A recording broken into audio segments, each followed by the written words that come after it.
All right, end of this day. Didn't go bad. Went slow and then surprises. As you can see here, I got one of the 2-inch vents from the basement all the way up.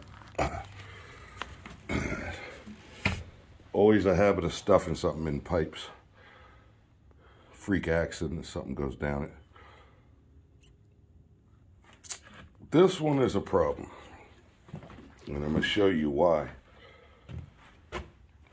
Just remember, from this hole to here is 26 inches.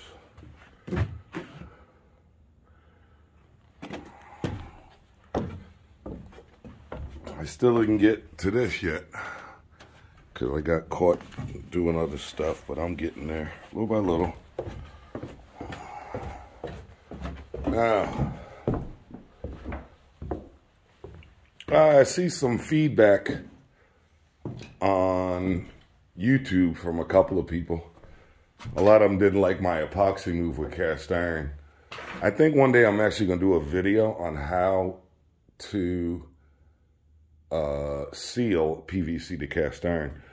I'm getting feedback of guys going, oh, it's no good, it's going to leak. Well, I got to tell you, I got some 30, 40 years ago, I did the same way. The only thing that's changed in the years is the quality of epoxy. Now, cast iron is porous, and that's why molten lead sticks so well to it. But if you clean the cast iron right and prep it right and use the right epoxy, yeah, it'll work. And like I said, I have some, I know, close to 30 years, 35 years that I've done. I've never had a complaint, and I've never had them leak. So if you rip out the old oakum and lead out of the hub, where all the dirt and rust is, and then try to epoxy into that, yeah, it's going to leak. All right, so back to this. So these 2 pipes are coming from the basement. These were the holes I was working on the other day. And there you go. Makes you smile. I got all the way up here, and yesterday I was boring holes. And you remember I was boring holes. So I got this one in. This is the one I just showed you in the from upstairs. So that is for the ejector. That is the 2-inch vent that vents the canister that the ejector pump sits in the basement. So I'm all the way up here. I had to switch them because here it says basement vent, and then after I got going, I had to switch them. So this one goes to the ejector canister, and this one is the basement bathroom group. So what I did, I got in between the beams on this one. I just popped the holes. I didn't know which way I was going to go. See the hole there I didn't use. One here I'm not going to use. So what I did is I went this way through the pieces above the header for the closet doorway. And I got through that one. Now the problem is I have to go up here. See, I drilled the pilot hole, and I got to come through there with the same size hole. Well, what's the problem?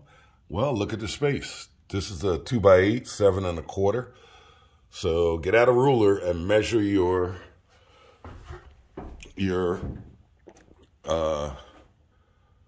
arbor. Now, in my case, I'm using one of these, which is a Diablo. This will fit up there, but it only leaves about, well, I'll show you, so you know what I'm talking about.